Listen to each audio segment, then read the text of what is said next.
Halo Sobat Baku Hantam, selain ancaman pasokan senjata, rudal canggih hingga sistem Patriot yang ingin dihentikan oleh Waksam Amerika ke Ukraina, kini Kiev juga terancam tanpa adanya pasokan energi. Dalam berita terbarunya, Badan Pembangunan Internasional Amerika atau USAID yang diperintahkan oleh Departemen Luar Negeri Amerika untuk menghentikan inisiatif yang ditetapkan untuk membantu pemulihan jaringan energi Ukraina.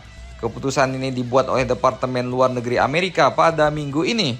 Ini akan secara signifikan melemahkan kemampuan pemerintah Ukraina untuk bernegosiasi mengenai genjatan senjata. Pejabat itu mengatakan bahwa Rusia saat ini sedang berperang dalam dua arah di Ukraina, yakni perang militer dan juga perang ekonomi. Kerugian material akibat serangan Rusia, apalagi ke fasilitas-fasilitas energi Ukraina, telah mencapai miliaran dolar. Serangan Rusia kabarnya telah merampas lebih dari 9 gigawatt produksi listrik Ukraina sejak bulan Maret. Jumlah ini setengah dari yang dibutuhkan Ukraina untuk memberi daya selama musim dingin. Sebelumnya Rusia melancarkan operasi militer skala penuh ke Ukraina pada 2022. Ukraina memiliki kapasitas terpasang energi 56 gigawatt dan kapasitas aktualnya 36 gigawatt. Seberapa besar sih 1 gigawatt untuk memasok perumahan warga di Ukraina?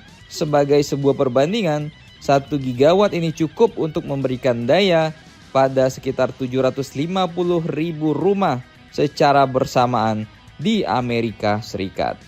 Meskipun sebagian dari sistem energi di Ukraina telah diperbaiki dalam beberapa bulan terakhir, bantuan yang ditangguhkan dari Washington ini akan menjerumuskan Ukraina ke dalam kegelapan yang mirip dengan musim panas pada tahun 2024 ketika listrik hanya diberi waktu maksimal 4 jam sehari. Serangan Rusia terhadap infrastruktur gas Ukraina dalam beberapa bulan terakhir juga telah merampas sekitar 40% produksinya dalam negeri. Ini memicu kekhawatiran bahwa Ukraina mungkin tidak dapat menjaga rumah tetap hangat selama musim dingin ketika suhu dapat mencapai di bawah titik beku.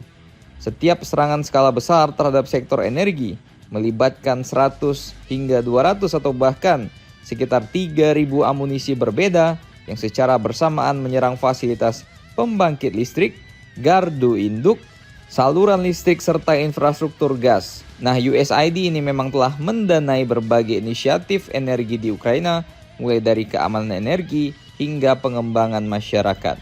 Paman Gober Donald Trump memang telah memerintahkan pembekuan 90 hari atas semua bantuan asing setelah ia mulai menjabat, yang secara efektif menghentikan program-program yang didanai USAID di seluruh dunia termasuk Ukraina.